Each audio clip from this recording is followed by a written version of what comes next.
right, good evening, everyone, and thank you for joining us. My name is Celeste Arrington. I'm the director of the GW Institute for Korean Studies and a professor of political science and international affairs here at the George Washington University. And it's my great pleasure to welcome all of you here to our second Korea Policy Forum event of the semester. As you can tell, this is a very timely topic to talk about US-South Korea nuclear cooperation. And extends beyond the security and deterrence realm into now industrial policy and economic and trade relations. That's enough from me, but I would like to thank the Korea Development Institute School for Public Policy and Management, which funds our Korea Policy Forums and has been sustaining us now for over 6 years here at GW. And I also want to especially thank our program manager, Ravina Ugale, and our program coordinator, Habin Peck, who suffered flight disruptions this week and can't be here in person, but she's here in spirit, as well as our co-sponsors for this evening's event, the Organization for Asian Studies, which is a student-led organization here at GW. So they are helping to staff this event tonight. And my greatest thanks go to the 4 esteemed speakers for today and our moderator, Dr. Yono Kim, who is an expert in North Korea's digital transformation and leads all of our Korea policy events here at GWIX. He's the associate director of GWIX. And so I'm going to stop talking and turn the floor over to Yono. Thank you very much for coming. Thank you, Celeste. Thank you all for joining us for this panel discussion on the future of US-ROK nuclear cooperation. I know there are many competing developments in the news right now, especially the war involving Iran. So we especially appreciate your time and attention today. As you know, US-ROK nuclear cooperation is entering a new phase. It is moving beyond traditional extended deterrence toward deeper consultation, coordination, and strategic alignment. Today's Korea Policy Forum brings together 4 leading experts from both the United States and South Korea to explore these evolving challenges and opportunities.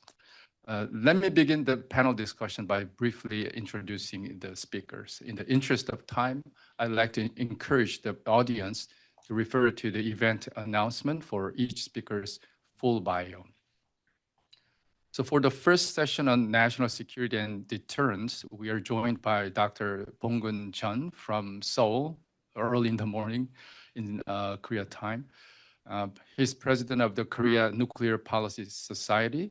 He also serves as an adjunct professor and advisor at the Korea National Diplomatic Academy. And our next speaker is Dr. Robert Litwak, a research faculty at GW. He previously served as Senior Vice President and Director of International Security Studies at the Woodrow Wilson International Center for Scholars. Let me start with this question for you. From Korea's perspective, what are the biggest challenges in extended deterrence for Korea today, and what more should be done to strengthen it? Okay, thank you, Dr. Yono Kim and Korea Policy Forum for inviting me. And I'm glad to share my thoughts, my analysis on the issues here occurring at the Korean Peninsula. I prepared a short memos. I go through each of these items here. And I would say that, on the Korean Peninsula, we are facing a new and very uncomfortable realities. First, I would say my presentation,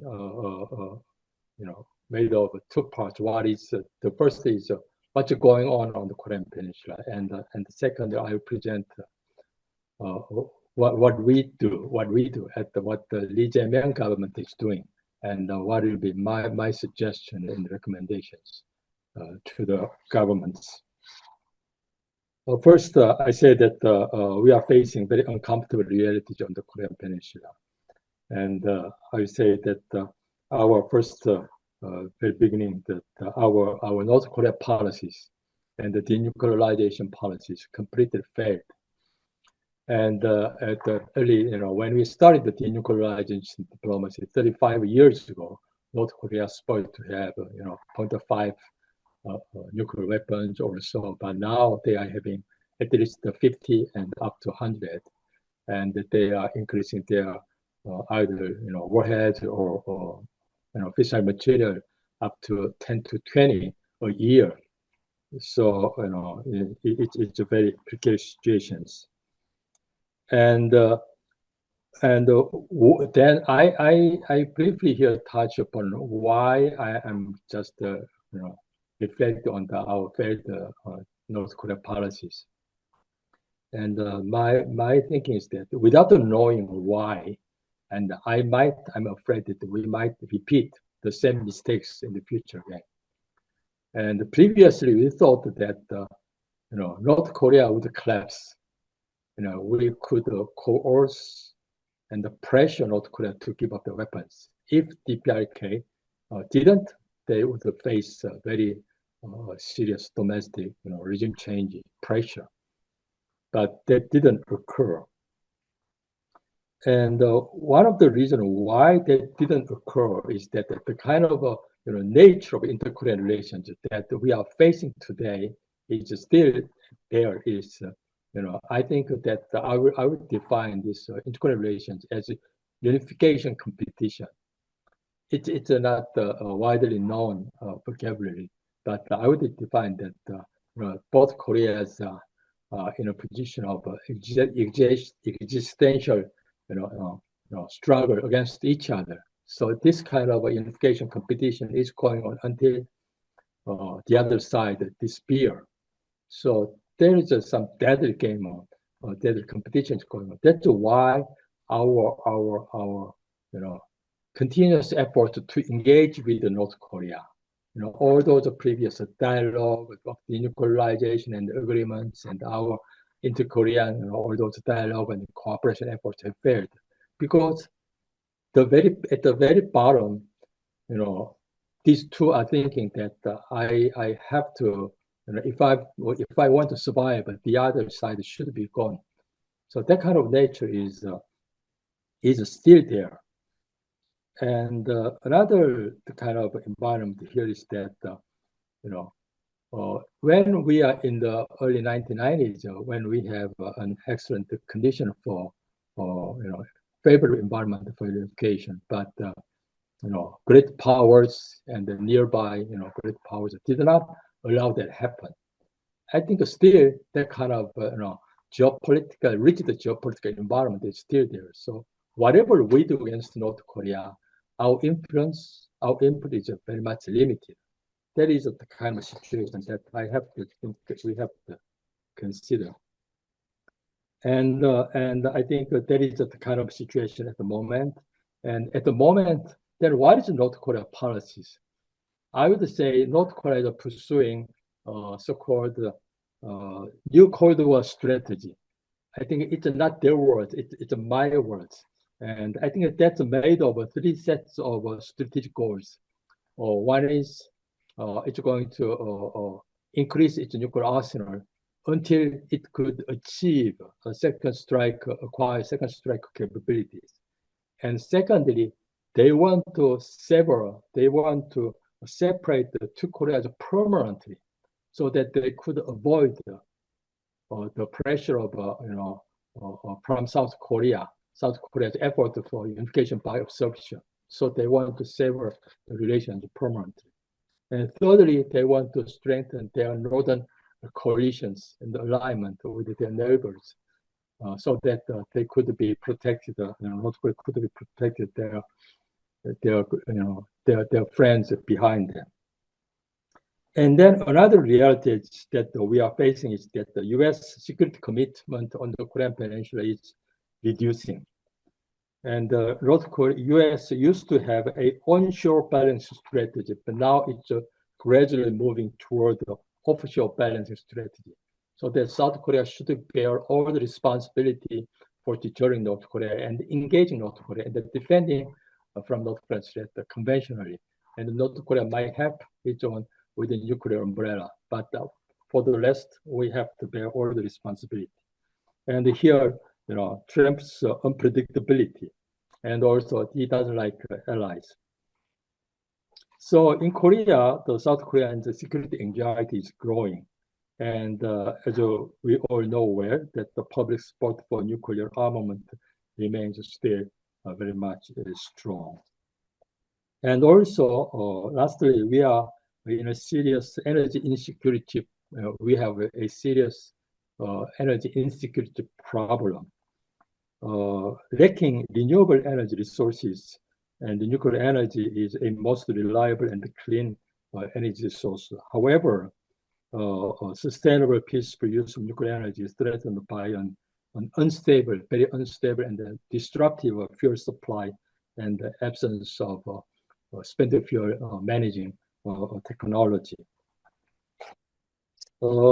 Then what the Korean government is doing and what is my recommendation for them to address all these very difficult and uncomfortable realities. First, foremost, our North Korea policy and the Korean Peninsula policy should be starting with our security policy. And then in that case, alliance and the US extended the deterrence is what we are relying on mostly still. To deter North Korean nuclear aggression, especially, the most practical and on-hand strategy remains extended deterrence under the alliance, including the US nuclear umbrella, the nuclear consultative groups. There are not a few Koreans who are doubting that this credibility of US security commitment is not really reliable. However, I think still I believe that Washington also has incentive to preserve all those security commitments. Without the confidence in US extended deterrence, allies might seek their own nuclear weapons, or they might be moving toward hedging strategies. Just like at the moment, you are seeing a lot of European and other US traditional allies that they are seeking some hedging portion of their security policies. And also there is a very strong popular support for indigenous nuclear armament. But however, Korean government, the Lee government is denouncing that. He emphasized his Korea's non-nuclear weapon state status under the NPT, and he repeatedly said that on several occasions that Korea's nuclear armament is impossible and irresponsible, and it would destroy our economy, and we will live like North Korea. So, though Korean public has some attachment to the nuclear armament, but however, I want to remind you one statistics that public support. When you are asking, here we are facing North Korean nuclear threat. Should we go nuclear? Then about 70% of Korean people are saying yes. But on the other hand, if our question is like this, if we are going nuclear, we are going to face serious economic sanctions. Then the yes drops up to about 30%. And also, we are asking, if we are pursuing nuclear weapons, alliance will be, in a bad situation, and the U.S. doesn't like it. Then also our yes answer is dropping up to about 35%. So Koreans are keenly aware that the consequences of that going nuclear, and that they have some reservation on that. Secondly, Korea now at the moment of trying to acquire the nuclear powered submarine, and in my view, SSNs are a viable and effective non-nuclear deterrent to North Korea. And they would function as two legs of a three-axis, South Korea's three-axis defense system against the North Korea's nuclear attack, nuclear threats. When I say this three-axis defense system of Korean military is that preemptive strike when North Korean nuclear attacks imminent, and massive retaliation. And another one is missile defense. Of course, our SSNs, once acquired, could serve as a function of preemptive strike and mass retaliation. And I would think that the South Korea's fleet of SSN will serve, first of all, deter North Korean nuclear threats, and secondly, maintain regional peace and stability functions. And thirdly, it would protect international maritime security. Korea is a major export-importing country, so we need to protect our own sea lane transportation. And also, as a very responsible middle power, we are ready to respond to any asking request from United Nations or United Nations Security Council. For that, our SSN could be used. However, while proposing, I tried to acquire SSNs, I think Korean government is proposing two mechanisms to make its nuclear submarine proliferation resistant. First, it will use low enriched uranium instead of highly enriched uranium like Australia. And secondly, it will forego indigenous military enrichment and use only US provided fuel. So it's like Brazil. So I think while we are having SSN, it's not really far from going South Korea's, going nuclear. Korea has a firm position that two are very different issues. I have an idea of proposing, South Korea, US, Australia, or possibly Japan submarine building a coalition idea. But I will talk about it when I have time later. And this military preparation is not enough to keep peace on the Korean Peninsula. Those are security and military policies. And in order to make a peace, I think the Korean government has also peace policies. It's actively pursuing peaceful coexistence with North Korea through Inter-Korean Basic Treaty. Previously, we had the Inter-Korean Basic Agreement, but those are political declaration. Now they want to enhance up to the level of a state-to-state treaty so that it could have a much stronger binding power. I think that here is another our uncomfortable reality that previously our traditional formula of denuclearization was that or peace region building on the Korean Peninsula was that denuclearization first, then we would complete peace region building. We would have a peace region building later. That's our sequence of peace region building on the Korean Peninsula.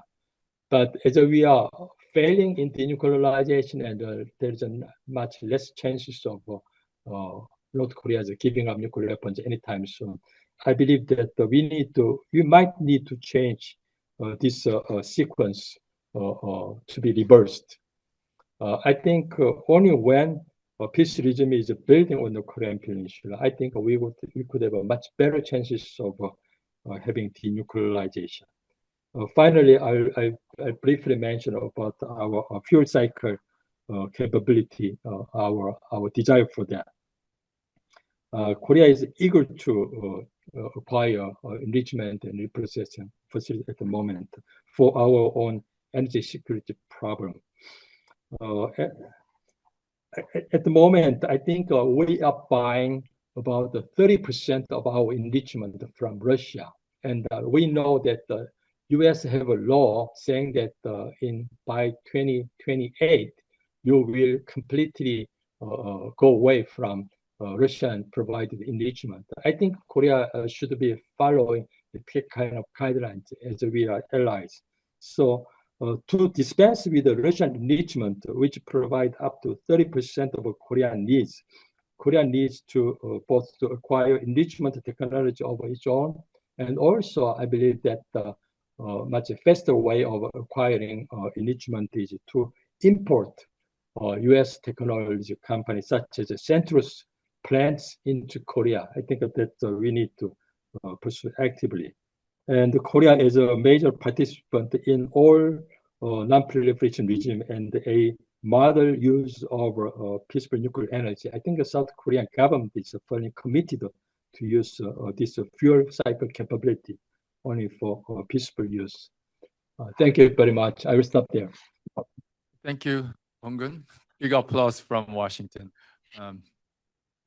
And I really appreciate your comprehensive explanation about the challenges South Korea is facing. And Rob, turning to you, let's look at these issues that Hong-gun just presented from the U.S. point of view. So how is Washington thinking about extended deterrence for Korea and alliance stability? And what factors shape its approach? Well, thank you very much. It's a pleasure to participate in the policy forum. And I think, as Dr. Jun says, the situation now is uncomfortable and difficult as we confront these realities.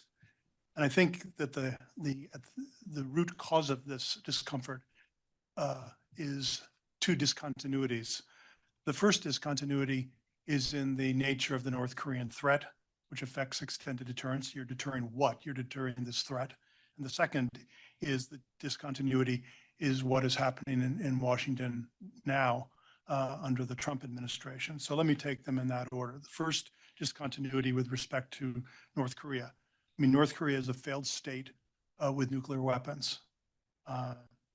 This year marks the 20th anniversary of the first North Korean test.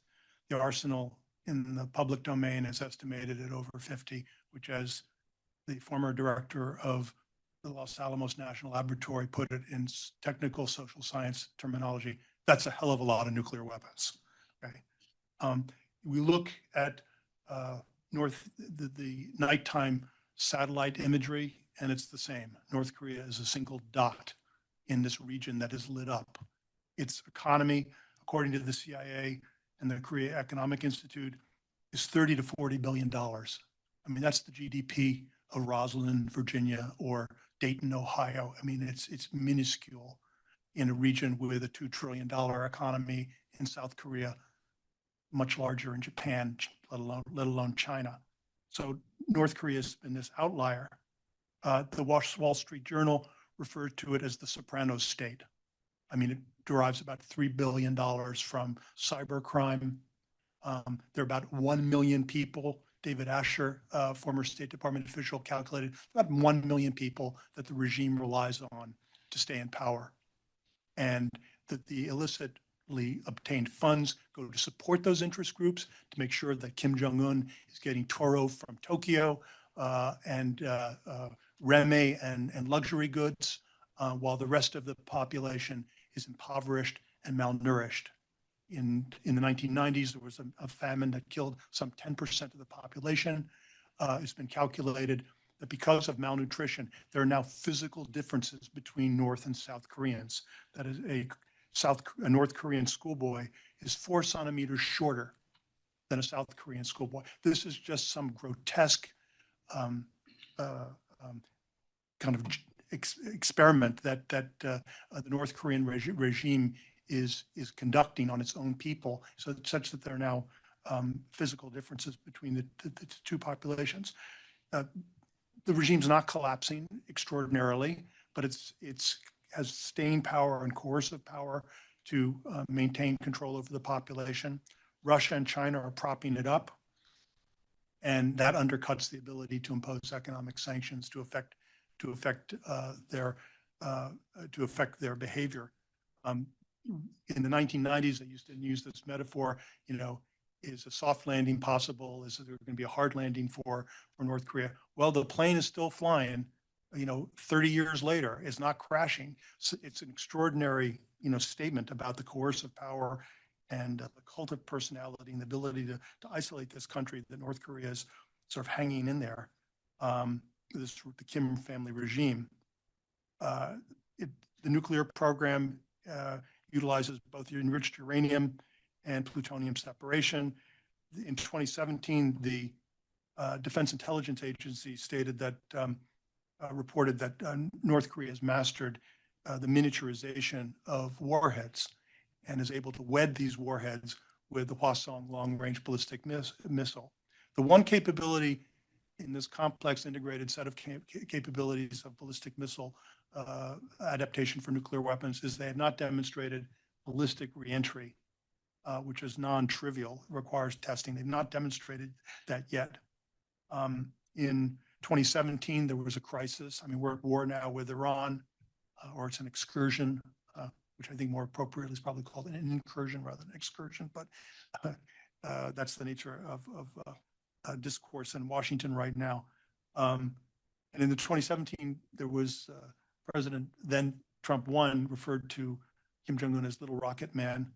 And I thought it was really actually quite a nice rhetorical counter by the North Korean pop propaganda. They came back with their own Elton John lyric. They called him Madman Across the Water. It was a very good album from around 1971. The rhetoric led to a crisis and a war scare, with then the exchange of the love letters, as Trump called it, between him and Kim Jong-un, that led to 3 summit meetings, which yielded no tangible results. As Dr. Jun said, CVID, the comprehensive, verifiable, irreversible disarmament is not possible with North Korea right now. That as long as the Kim family rules in Pyongyang, 0 warheads is not on the table. This is after Saddam's Iraq, Gaddafi's Libya, and now Khamenei's Iran. For the social scientists out there keeping score, there are 3 regimes brought down by the United States. The third, TBD, it's an avowed goal. But what the unifying factor in there, the independent variable, is none of them had nuclear weapons. North Korea is not going to go to 0. So we should be thinking about the possibility of freezes. For example, it's analytically, one can identify that a freeze would prevent North Korea from mastering ballistic missile reentry of warheads, which would be very important for the United States. If North Korea masters that capabilities, it can target the U.S. Homeland, which is really where the point I wanted to make on extended deterrence. The game changer is that North Korea now can threaten the U.S. homeland with a ballistic missile and a warhead attached.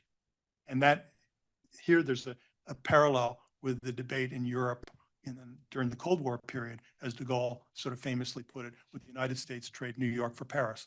Well, now with the United States trade San Francisco for Seoul, assuming North Korea could hit San Francisco with some accuracy, I think North Korea probably would be happy to hit anything between Alaska and Key West in Florida and consider it, an accomplishment. But North Korea now joins Russia and China as adversarial states able to hit the United States with a nuclear weapon. And the United States may, up to the Trump administration, may have avowed an interest in non-proliferation as an objective. But in practice, the United States has been focused on adversarial proliferators that combine capabilities with hostile intent. So the focus is not on India or Israel. It's on North Korea. It's on Iran. Both of those states, by the way, were parties to the Non-Proliferation Treaty. They cheated within the treaty, and that's why they're treated differently. I would say the one thing that a major development arising from the 3 summit meetings was it changed the psychology of the crisis, that it kind of normalized Kim. And previously, North Korea had been viewed as a rogue state, or as my Georgetown students used to put it, rouge states occasionally when Microsoft spell check, frustrated them. It was hard to get, for those of the students out there, it's all hard to give you above a B if you turn in a paper with rouge state, at least in my course, but which I'm no longer teaching. And it sort of normalized Kim because rogue had this connotation of essentially a crazy state, all right? And it normalized them. So analytically and in policy terms, you've got 3 options. You can bomb, you can negotiate, or you can acquiesce. And right now, the United States, we can't bomb. North Korea won't negotiate. We are essentially acquiescing to North Korea continuing to build up this 10 a year, whatever it is, with toward what end? Because they already have, again, to the technical term, a hell of a lot of nuclear weapons. That's been the game changer, that they can target the United States. And that has significant consequences for how the United States thinks about extended deterrence. Now, that's the second discontinuity, is the Trump administration, which is less certain about the commitments that they make. Everything with the president is transactional. It's hard to get U.S. administration officials to validate Article 5 of the NATO treaty. It sort of seems to be a situational kind of calculation by how the president, I guess the new analytical term is how he feels in his bones about things, okay? So the extended deterrent commitment is not as firm to NATO, which is really the gold standard of collective security, let alone to South Korea.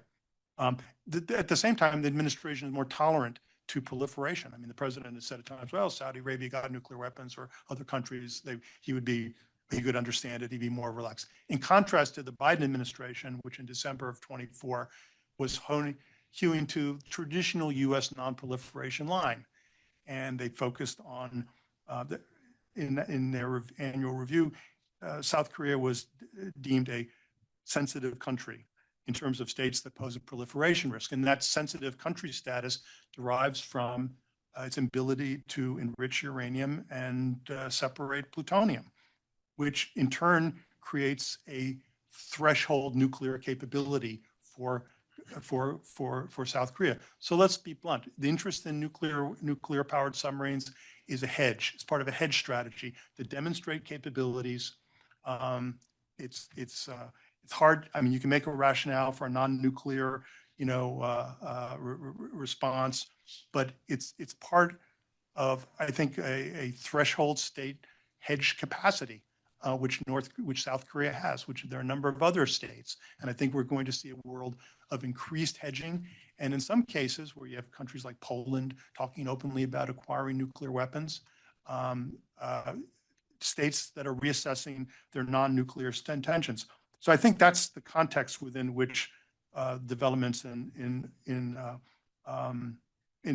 South Korea, should be viewed. And what does South Korea want to do? There's questions for the South Koreans. Do you want to maintain the threshold status?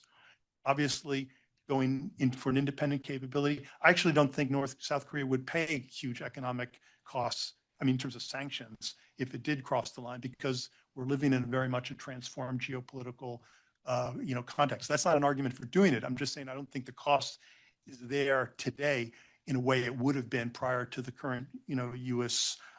Administration. But South Korea would have to take that in advance, because within a long weekend, as soon as South Korea goes nuclear, Japan would go nuclear. And then North Korea, it's very unpredictable. It might lead them to an unpredictable kind of response in terms of a military action. Who knows? U.S. forces are in South Korea, so the United States would be involved day one in any conflict on the Korean Peninsula. That's the tripwire. It worked in Europe. It could still work in the Korean Peninsula today. A move that might, as long as we're thinking outside the box, and sometimes in seminars people say, move back towards the box. Okay, so I'm outside the box here, but I'll move back towards the box if necessary. I think that putting new tactical nuclear weapons back on the South Korea, could be an intermediate step that would signal kind of an increased deterrent response. But I don't know how this administration, would feel for that. What it opens the door to, because we've now blown by, and I'll close on this one, we've blown by 1.5 degrees, Celsius. Okay, we're heading to a world of 3 degrees Celsius. So we need an all hands, all of the above nuclear options for climate mitigation. And here, South Korea, can play a role. I mean, when the agreed framework was done, it was going to transfer 2 light water reactors to North Korea. Never happened. But it was a way in. We've got experts on the panel who know much more about this commercial aspect than I do. It was a way into getting into the Chinese market. And now that the intellectual property issues with Westinghouse have been resolved between South Korean firms and Westinghouse, this would be a growth market for South Korea, which would have enormous climate benefits, but also it would reinforce the kind of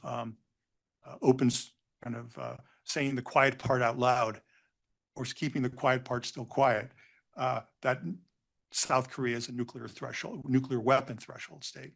As English would say, full stop, back to the chair. You already stopped. I was about to. Did I go over much? No, You actually had 2 more minutes. Oh, but a minute. Thank you. Okay. I think both Bong-gun and Rob was on the same page in terms of recognizing the so-called uncomfortable realities that we are facing. But let me try to be a little bit sarcastic for the sake of the discussion. You're going to overshoot me on sarcasm? I was going for that. So North Korea's hostility, we hate that, but at least it has been consistent. But I think there are more and more concerns, especially among South Koreans, about Trump's unpredictability. Even though the two presidents, Lee Jae-myung and Trump, agreed upon their new nuclear arrangements, how can we be certain that this arrangement will be kept, will be implemented as agreed? That could be really a big challenge. Rob, Bong-gun, do you have any response? It's impossible to know. I mean, South Korea, if you don't send minesweepers to the Strait of Hormuz, they might, it's a very, there doesn't seem to be a real process in the government now. I mean, I worked on the National Security Council staff during the Clinton administration, where you had a very kind of articulated bureaucracy where issues would come up. There'd be principals meetings. It seems to happen very much in a very small group of people, including negotiators on the Iran nuclear deal, without technical experts there on uranium enrichment. I'll be very interested to see what the Iranians put on the table with the Omanis before the decision to go to war was taken, because it's been reported in the press that the Iranians actually made a deal that went pretty far beyond what had been offered to Obama. So I don't know. I mean, whether you're referring to the 123 agreement and that the Trump administration is permitting enrichment activities that had previously been withheld by the U.S. administrations. But it's very the old don't make predictions, particularly about the future. It's hard to say with this administration. Bong-gun, do you have any comments? Yeah, I think the North Korea, this nuclear issue is a very clear danger to us. And the Trump problem is just a risk that we should manage. I think we need U.S. in many ways, economically and security-wise, and I think U.S. needs, despite this Trump factor, still U.S. needs Korea economically and security-wise. So I think this mutually beneficial remains. I think this is a kind of a structural or maybe geopolitical mandate of the Northeast Asia. I think so that this mutually beneficial alliance system will remain for a long time. But however, regarding this Hormuz or Iranian case, I think whenever there is some tension, military crisis situation rise all over the world, then the Korean Peninsula is becoming more dangerous. I think Korea and also Korea, as I said, as we are engaged in a existential, mortal, struggle with North Korea. I think Korea cannot afford to have more than one enemy at the moment. So I probably despite all our oil is coming through Hormuz Strait, I think our military would be focusing here. And also, as I said, that the U.S. is more or less, kind of reducing their security commitment in this area. I think we are full hands in dealing with not only North Korea, but our regional security situations. Now, let me shift gears to the next session on economic security and industrial strategy. Our first speaker is Florence Lo Lee, founder and president of the Global America Business Institute, an energy-focused public diplomacy and consulting organization. And she also serves as a special professor at Busan University of Foreign Studies in South Korea. Last but not least, Jay Nakano is a senior fellow in the Energy Security and Climate Change Program at the Center for Strategic and International Studies. She previously served in the Office of International Affairs at the U.S. Department of Energy. So, Florence, let me start with you. From Korea's perspective, how does U.S.-ROK nuclear cooperation fit into economic strategy, economic security, and industrial strategy? And where do you see the biggest opportunities ahead? Currently, there are 440 operating reactors in the world, and by 2030, they expect or they estimate we need 500 nuclear reactors. That's less than 5 years, and it's going to be no longer Team Korea or Team USA.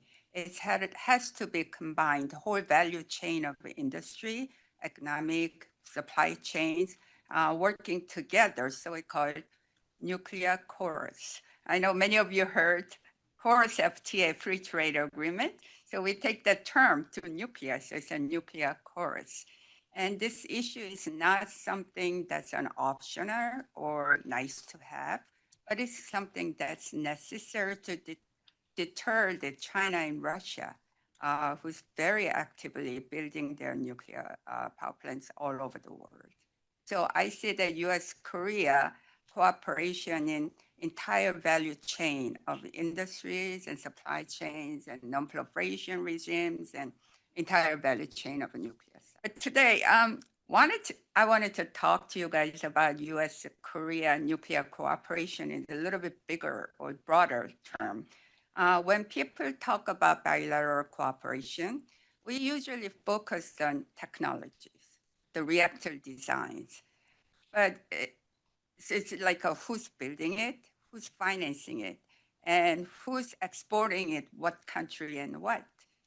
But that's because in nuclear dialogue for a long time, it has been just an electric power source or the climate, supporting the climate and low carbon or energy security.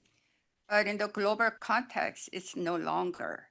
Nuclear is just an electric power producer. It's a more like we are doing, it is an entire industry chain, and it's a key role that country strength, economic security, and its position in a global stage. And if you think about nuclear as an industry, not just a power producing item, it's no longer the question of who can design the reactor. It's a more important question is who can deliver the entire package. That means who can manufacture the big components, handle the heavy forging, and who can provide engineering construction services, and who can train and maintain the skilled workforce, and who can maintain the quality control and support power plants for a long time. And this supply expertise and this industrial expertise takes a long time to develop. And this is where Korea sees their value. When Korea first started its nuclear program years ago, it relied mostly foreign technology and foreign design. But over time, Korean companies gradually developed their own expertise in engineering, construction, manufacturing, and project management. And all this long time effort had paid off.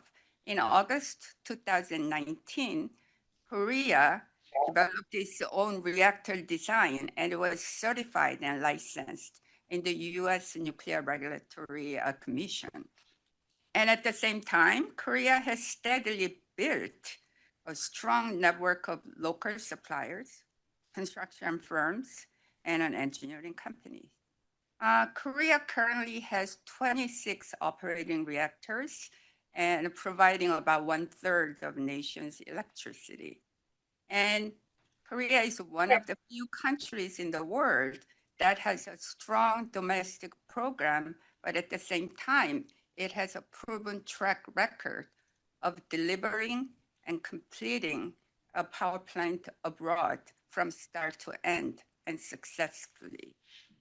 And this is a example, the great example is a ROK project in UAE, and that is a great example. And you probably heard that these days, there's a buzzword, the nuclear, we call it a nuclear renaissance in around the world, because country needs reliable, low carbon power to sort of, support the climate goals and also the energy security because since the Ukraine war. And on top of that, there's a huge demand of energy from digital infrastructure, mainly data center and AI. It demands and it requires stable and reliable energy source. But as you all know, building nuclear power plants is not a simple or easy task. It requires specialized manufacturing capacity, highly skilled workers, reliable supply chain, and long-term project and management experience. In the last couple of decades, the countries that had a strong nuclear program have seen their supply chains and industries fading and shrinking. For example, in Europe, countries like Germany, France, and UK have stopped building nuclear power plants, and Germany completely phased out. And this caused some specialized manufacturers and engineering companies to either close or merge. And in Japan, the Fukushima accidents in 2011 led to most plants being shut down or no new projects. Japan still has a strong technical expertise, but because of this Fukushima accident, it's a part of its supply chain was impacted. But Korea has maintained a strong nuclear industry over years by investing and supporting local companies that supply parts and services. And Korea has never stopped building nuclear power plants since the 1970s. It may have slowed, but it continued building its own power plants. So, and because of that, the country have skills, experience, and confidence to take on international projects and to try to export its technology and its skills abroad. But today, exporting nuclear power is much more than just selling a reactor design. There are countries that's looking to build nuclear plants once partner who can help with financing, training, fuel supply, and long-term support. In other words, nuclear exports are not just a one-time sale. It's becoming a long-term industrial and strategic partnerships. And this is where US-Korea nuclear cooperation becomes especially important. The two countries already have a long-term relationship. And actually this year marks 7th year of anniversary of that relationship. 7 decades is a long time. And of course, with any other relationship, there's ups and downs. But Korea-US nuclear partnership was built based on trust, cooperation, and commitment to safe and non-proliferation global norms. And this was, United States still is a global leader in advanced nuclear technology, regulation, non-proliferation, fuel cycle expertise. And Korea has a world-class large-scale engineering, manufacturing, and project management and cost control. Together, they can offer full package. And that package is reliable and stable and politically safe, so that a third country they're willing to trying to build new nuclear programs can safely import or safely use.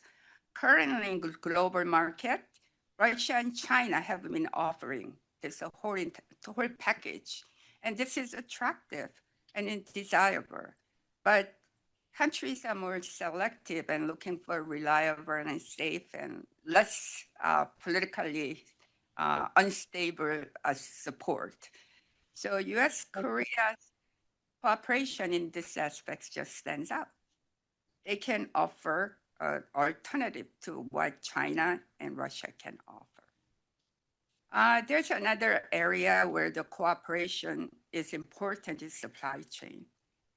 Nuclear project depends on very specialized parts, such as reactor pressure vessels, steam generators, and large metal forgings. And making these components require highly specialized manufacturing companies. And there are only a few companies in the world who can produce this. And one of them is Korea's Doosan ability. And so building nuclear power plants successfully depends on having reliable partners and strong supply chain. For example, if the companies making these parts are not dependable or supply chain is weak, it can lead to delay, cost overrun, or even safety concerns. And Dr. John briefly mentioned about fuel cycle. And fuel cycle is another key area the US and Korea needs cooperation. And access to enrichment, fuel fabrication, and spent fuel management isn't just about technology anymore. They have a big impact on countries' energy security, and it's a competitive in nuclear world market and how it meets global non-proliferation standards. Korea is a major nuclear country, and yet it has a very limited resources. It imports about 95% of energy. So having a reliable fuel supply and a long-term plan for spent fuel management is a major consideration and major concern. And because these topics are tied to international non-proliferation standard, and Korea's cooperation with the United States, so-called the US-Korea 1-2-3 agreement, the collaboration in this area need to be carefully discussed, and it's a very important issue, and it's currently being discussed. Again, another thing is Korea is the workforce development is a global challenge these days. I've been going to all these nuclear conferences. It's strangely, no one talks about financing or technology. It's all about workforce challenges. The global nuclear industry is facing a shortage of skilled workers like nuclear engineers, specialized welders, project managers, and regulators. And this all takes a long time to train. And particularly in the United States, we are seeing a very serious case of this skilled workforce because the US had not built a nuclear power plant for many years, since 1970, and it restarted and when it was like 2019, 2018. So it's been a long time. Because if you don't build a nuclear power plant, if there's no business, it's difficult to recruit younger people or train the younger generation who might be going into this field. And even though Korea has experience and their expertise, Korea is also feeling a little bit of stress and pressure in this area because older generations are retiring and younger STEM people are going into more high-tech areas rather than building nuclear power plant or this engineering side. So joint workforce development in a program like research partnerships and collaboration with the universities can help build this stronger pipeline of next generation nuclear engineers. But then there's also a geographical dimension of this entire consideration. A large nuclear power plant can operate 60 to 80 years, which means that the supplier and host countries stay connected for decades. Currently, more than 30 countries in the world are trying to start nuclear program for the first time. And 30 more countries are trying to triple their nuclear capacity. That's a huge market out there. There's no time to fight over technology, who's doing what in anywhere. We need the collaboration and cooperation in US-Korea cooperation that developed it, that gives a huge opportunity, not only commercial opportunities, but they can lead the global nuclear market. So to sum up, US-Korea Nuclear Cooperation is much more than just a reactor or individual project. It's about whole industry, supply chain, workforce, economic security, fuel cycle, and other issues. Because the US still brings deep regulatory experience and cutting-edge innovation, and Korea offers world-class manufacturing and proven track record of building large nuclear power plants on time and on budget. So together, they can create something rare. Not everybody can do it. It's a rare, trusted nuclear partnership that can compete globally. The world is demanding large electricity generation. And this is, again, this is not an option. And this is not something nice to have. This is a must. This is a two countries collaboration is must, where we can not only seize the opportunity commercially, but also we can regain global leadership. So thank you very much, and I'm looking forward to the discussion. Thank you. I think we learned a lot from Florence today about South Korea's the great civil nuclear capacity and great potential for US-ROK cooperation in the future. Jane, turning to you, from the US side, how does nuclear energy fit into its economic and energy security today? And what shapes how the US works with allies, particularly South Korea, in this area? Thank you so much for having me. So the United States has, been going through time of sort of, in a way, it is a highly partisan time, but nuclear is one of the very few fairly bipartisan area, I guess, energy, area. And there are a couple of reasons why nuclear is becoming extremely important, and both for not just for actually economic and energy security reasons, but also for industrial competitiveness and also geoeconomic leadership reason. So one, the affordability has become a very important priority for this administration. But I'd argue that going forward, both political parties will, definitely sort of put that theme at the center of many of the policy debates and approaches going forward. Also, reliability is an important quality of energy choice. When we look at things like chips manufacturing, it's very important that there's a stable and reliable supply of electricity. Otherwise, the chips manufacturing would incur huge economic loss. Also, we talk quite a bit about affordable and reliable electricity for households.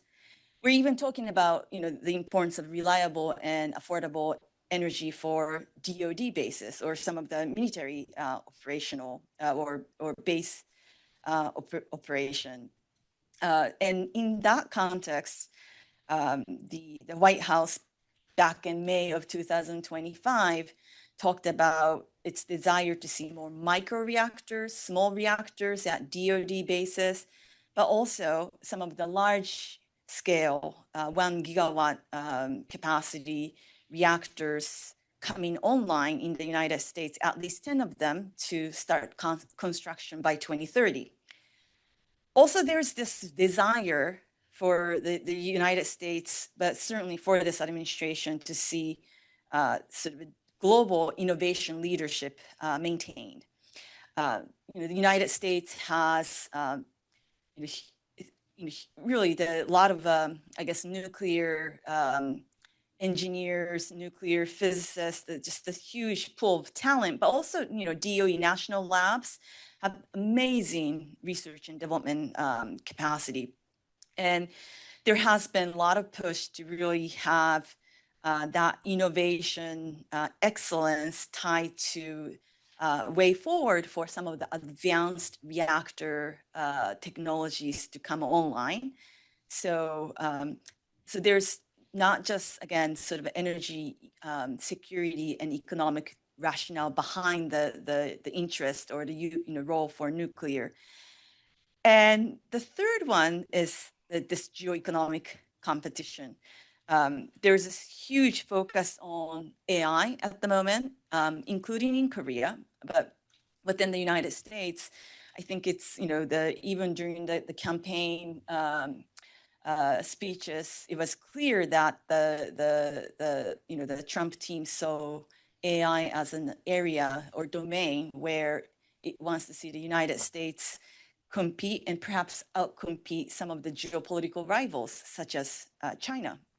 But AI, as many of us have come to realize, is extremely energy and electricity hungry. So to be able to really meet this requirement from data centers as underlining component for this AI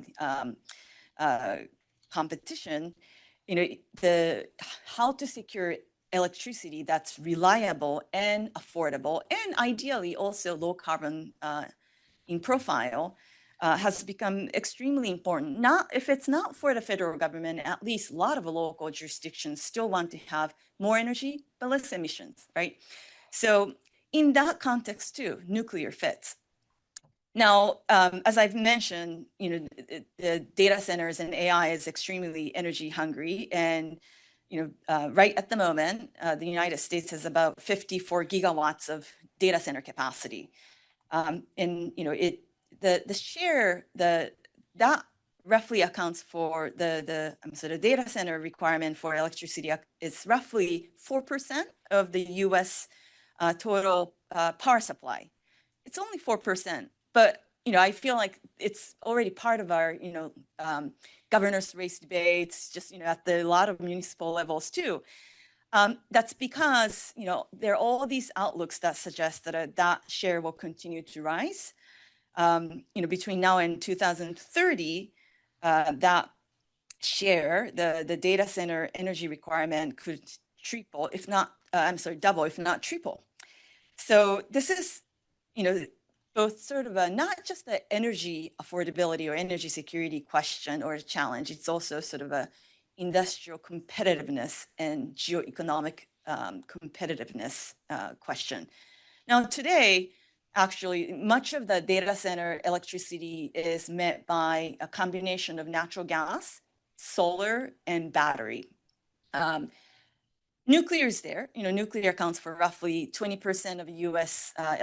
electricity supply, but it hasn't been growing as much. And but that is really about to change. I mean, there are a lot of partnerships that have been announced between hyperscalers like Amazon, Google, Meta, and all these companies that are designing and developing advanced reactors. And some of the companies are already actually starting to partner with some of the Korean partners, Korean nuclear industry stakeholders there. So in the advanced reactor and SMR, small modular reactor space, there are companies that are both investing or having power purchase agreements, basically sort of a commitment to start buying the electricity once these advanced reactor projects come online. But what's been really interesting to me is that this need to meet this growing electricity supply, the demand is also bringing back interest in large scale. I think it's not just sort of existing large scale nuclear power plants getting interest from hyperscalers, but also once retired plants are being brought back online. So, but this is where actually, and some of the themes that I wanted to really stress really, are shared, with, what Florence has already shared with us. But when we think about the large scale reactors, whether it's the new large scale reactors like 10 units of a Westinghouse AP1000, or even existing ones that do require some repair and life extension, we do need large components, right? And that's general, and that's where I think, I guess I kind of got the order a little messed up, but basically the U.S. vision and ambition is really outpacing the actual capacity we have. So so there's the large forging scale, and I don't want to really repeat what Florence already described very well. It's also some of the supply chains that are needed for this emerging advanced reactor design projects. There are a lot of companies that are trying to commercialize their reactors. They're roughly, oh gosh, maybe 24. Not every design will come to fruition, but they definitely need companies that can make components for them, right?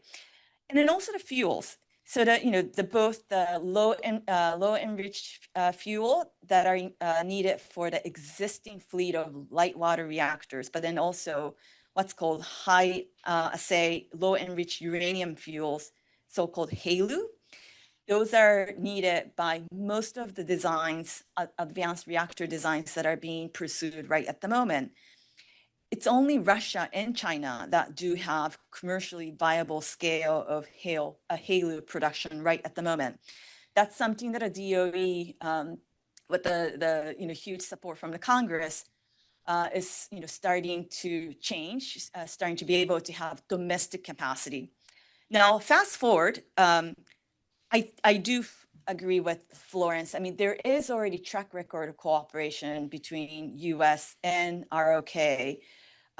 When we look at things like the past AP1000 exports to China about a decade and a half ago, the design obviously was AP1000 Westinghouse, but it was Doosan who supplied reactor vessels for that project. Also, when President Yi visited Washington last summer, there are quite a few really interesting announcements in nuclear space that included the memorandum of understanding between KHNP and POSCO with Centrus, that's the U.S. enrichment company, to invest in the U.S. enrichment capacity. Also, just a couple of days ago, there was a fairly large Indo-Pacific Energy Security Ministerial and Business Forum that took place in Tokyo.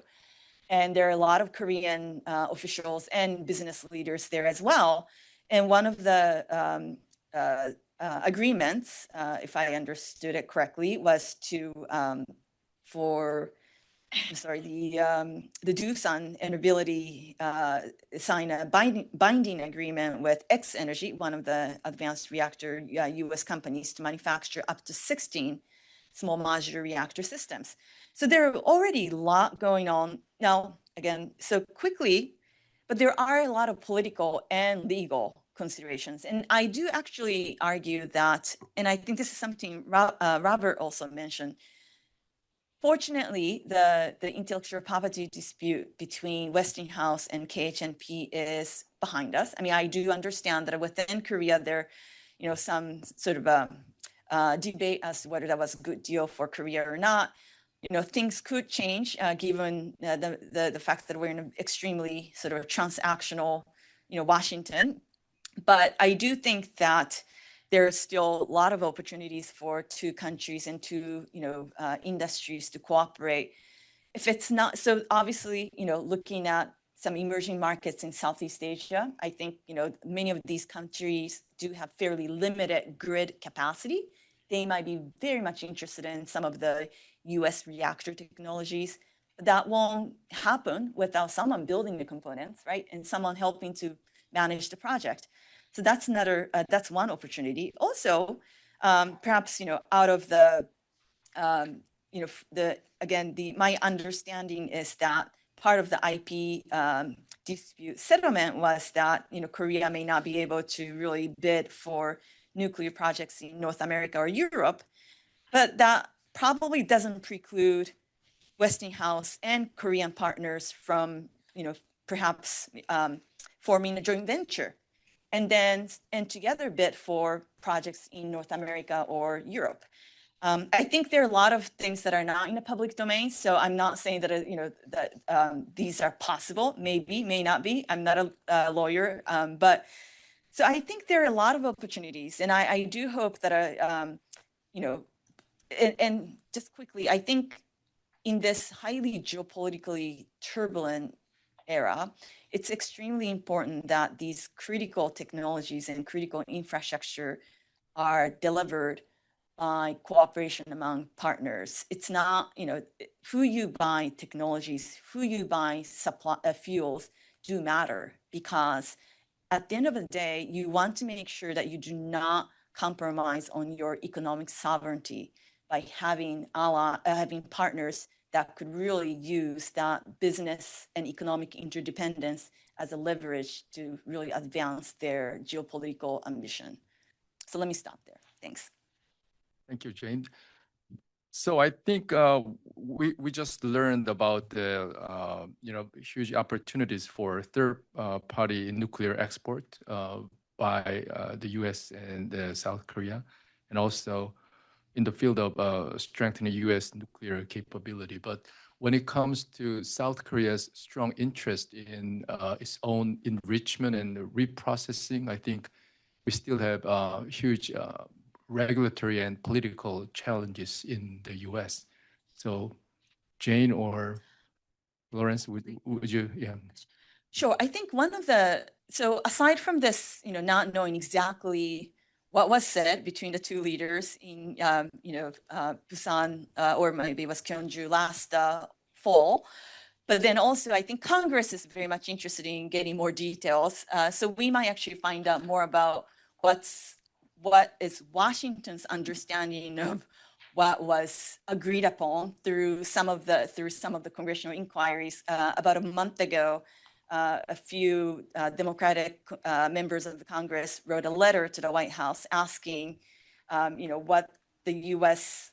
or what the plans are for the U.S. side, and including, is the United States government planning on revising the 123 agreement with the ROK government? Is it likely that the United States will export our enrichment technology to Korea? There are like 4 or 5 really, important questions that are raised in that letter.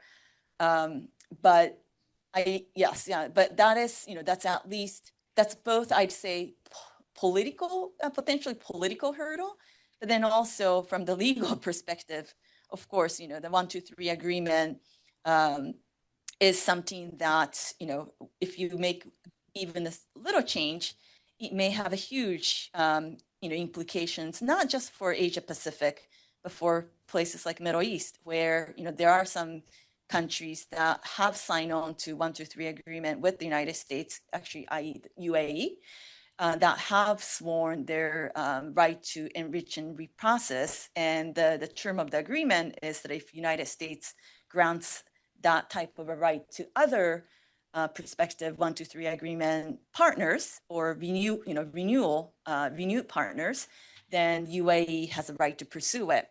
So, yeah, let me stop there. But yes, a lot of uncertainties here. Lawrence, do you have anything to add? Jane said it very completely. And again, this is currently being discussed between 2 governments in high-level discussions. So it'd be difficult to know what's out there. But privately, we know, right, Jane? Privately, we know what's going on, but it's not a public domain, and we cannot really say anything much. But currently, there's a discussion going on. As Jane said, it's a legal matter. It has to go to Congress. And there's a U.S.-Saudi Arabia 123 agreement is going to Congress. And on that side, Saudi had requested to have enrichment capabilities for the commercial purpose only. And there are obviously there's some sort of clause and everything. So we'll see how that turns out and where Korean 123 agreement is. Bonggun, do you have anything to comment? Yeah, I just want to add one quick comment that already the 2015 U.S.-Korea nuclear cooperation agreement has made some procedures so that South Korea can go enrichment could get the enrichment capabilities by saying that when the two parties have a high-level consultation and with the written agreement, South Korea can go. But due to some of the disputes between these between two countries on this IP intellectual property issues and others, there was not much such a high-level consultation at all.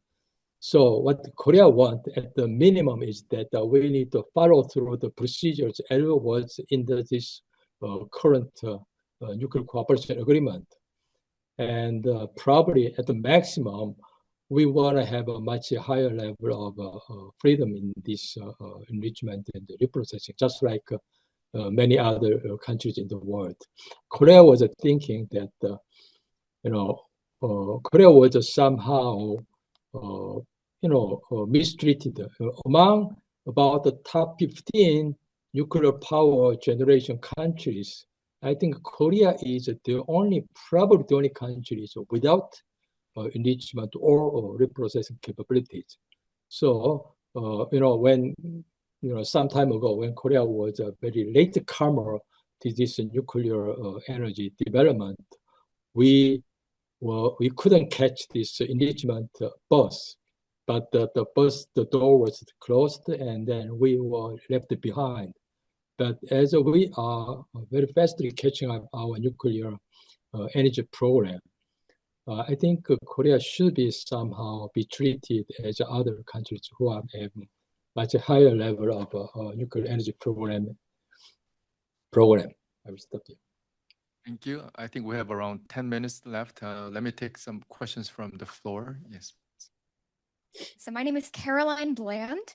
I work for an organization called Applied Peace Strategies that's spun out of the Carter School at George Mason University, but I am indeed a proud GW alum.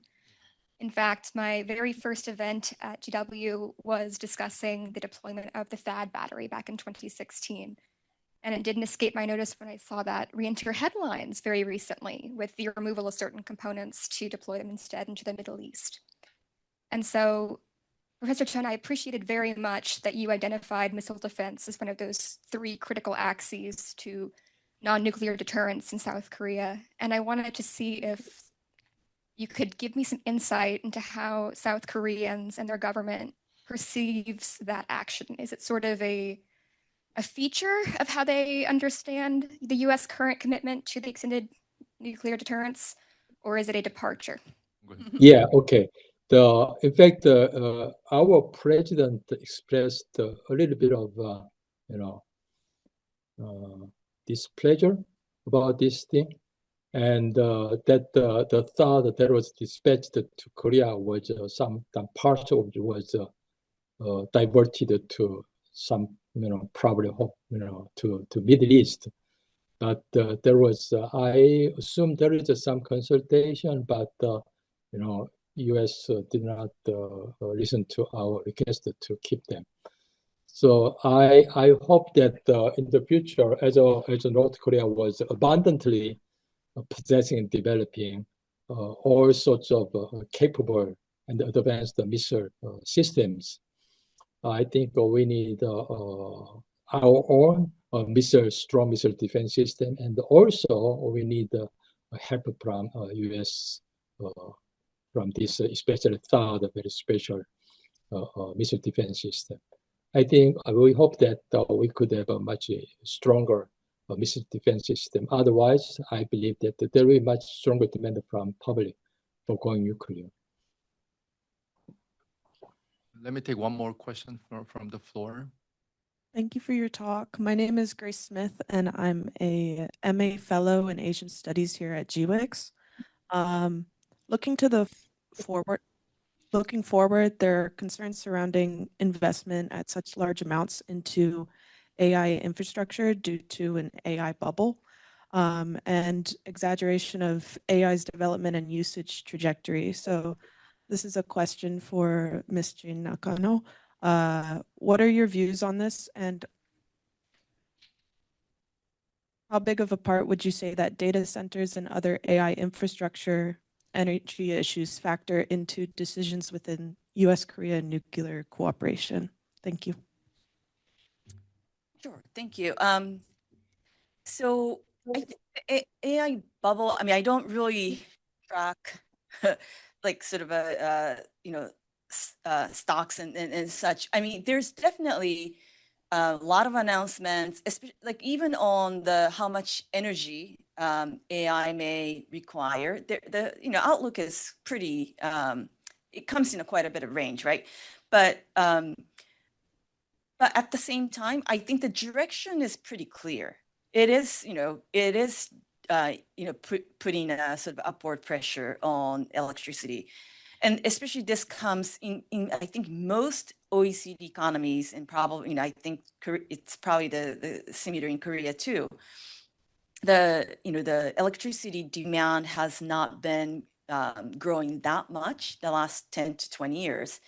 So our infrastructure, even, just, the grid, transmission system, and even sometimes, some of the power plant components, transformers and even, the turbines, boilers, all those things are needed. So I think, to me, the direction of travel is pretty clear. But that's where I think the, local regulators, maybe, commissioners, utilities, companies, they all have to communicate better about what they're expecting.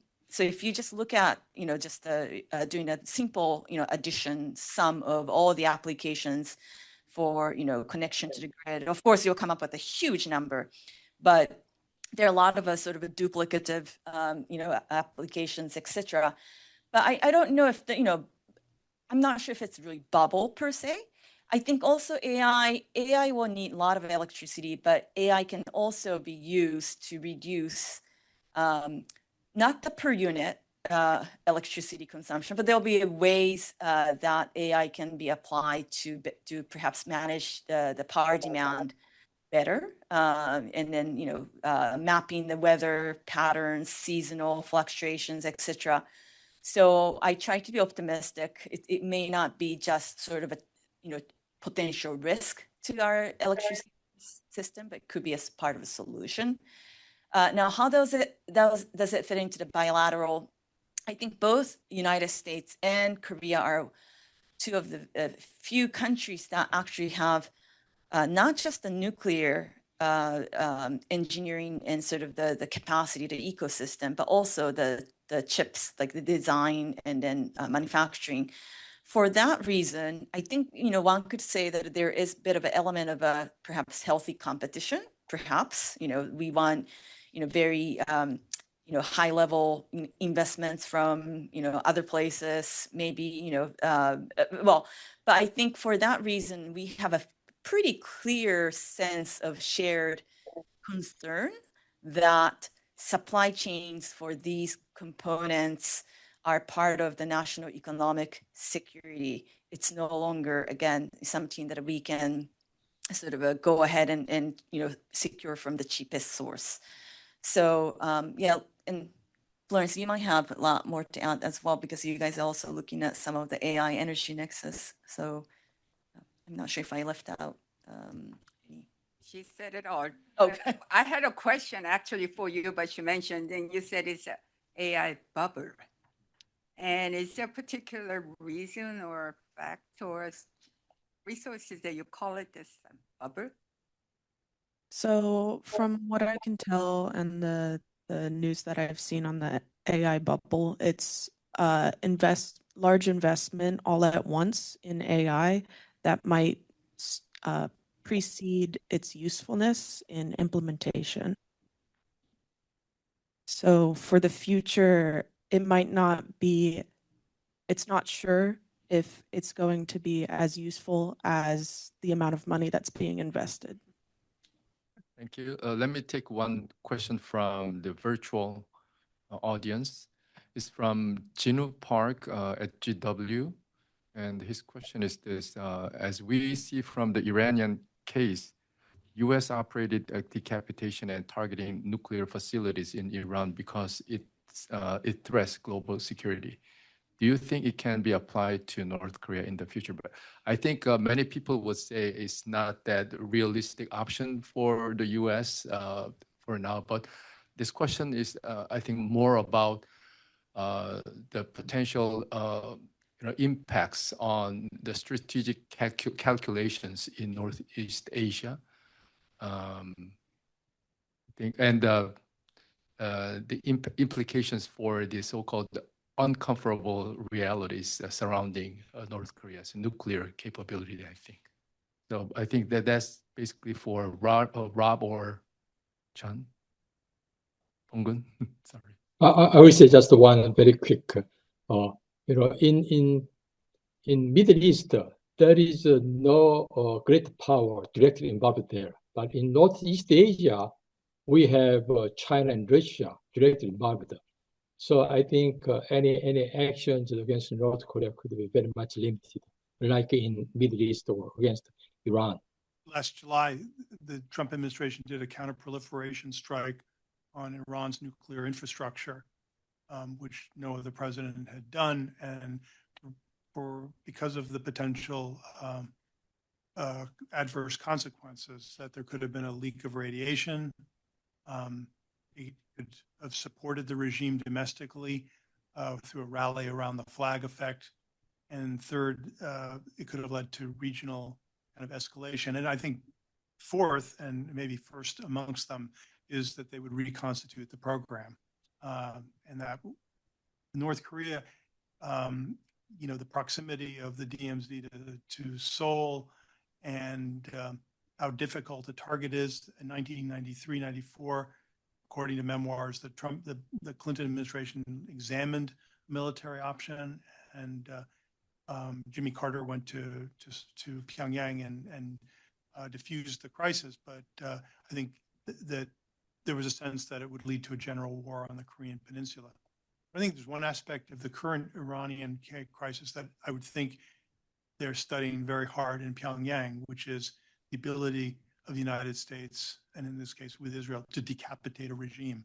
I mean, they've just decimated the Iranian leadership. So I think Kim Jong-un would be spending time in that deep bunker that East Germany built for his grandfather, if there was a crisis, because of the threat of decapitation, which begs all kinds of questions about command and control in North Korea and how it would work if there were to be a decapitation, which underscores how dangerous a move it would be to undertake during a crisis. I mean, crisis stability entails both arms race stability and crisis stability.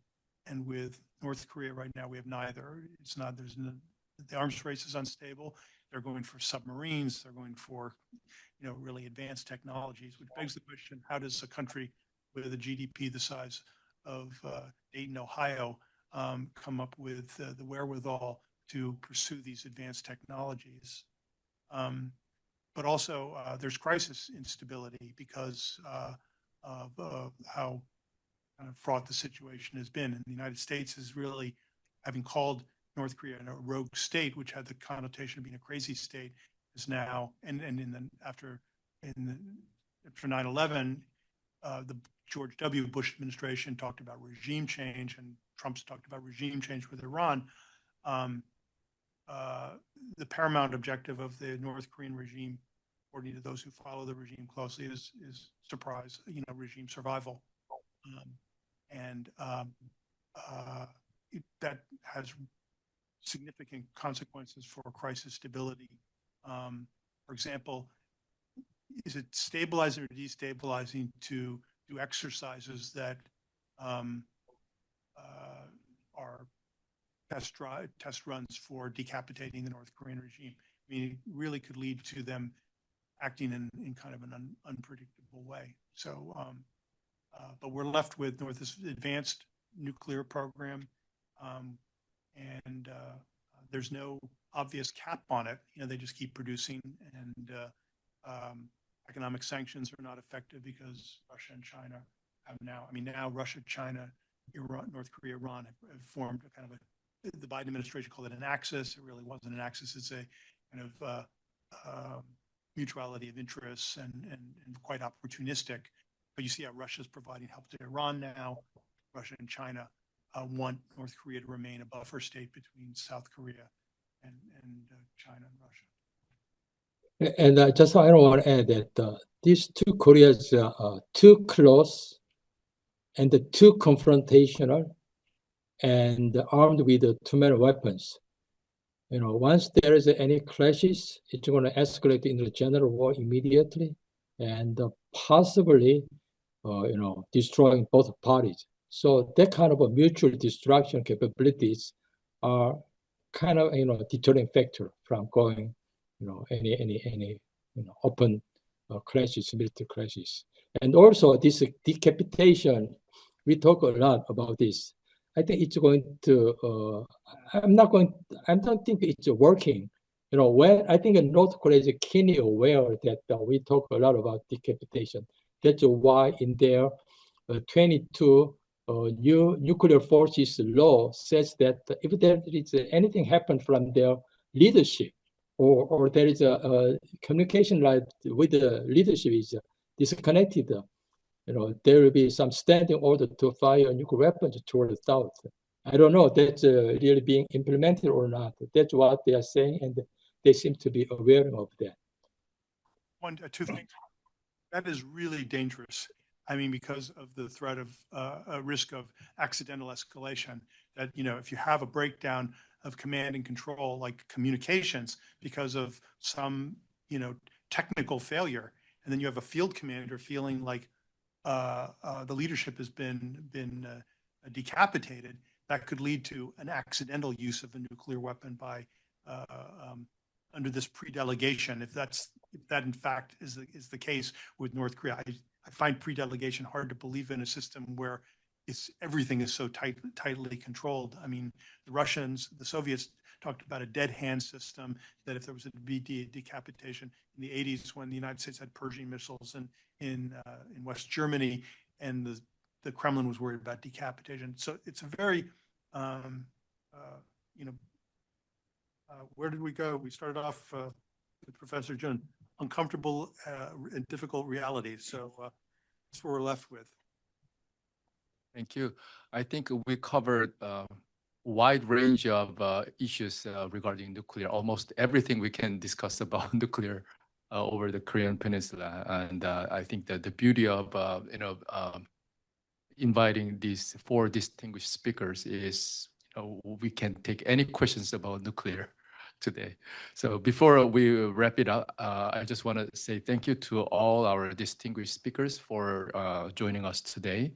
And Bong-gun joining us from Seoul early in the morning. And huge shout out to GWIC's team, Ravina and Habin, for making this event happen. And of course, thank you all for joining us today and making today's discussion so engaging. With that, let me conclude today's event. Thank you.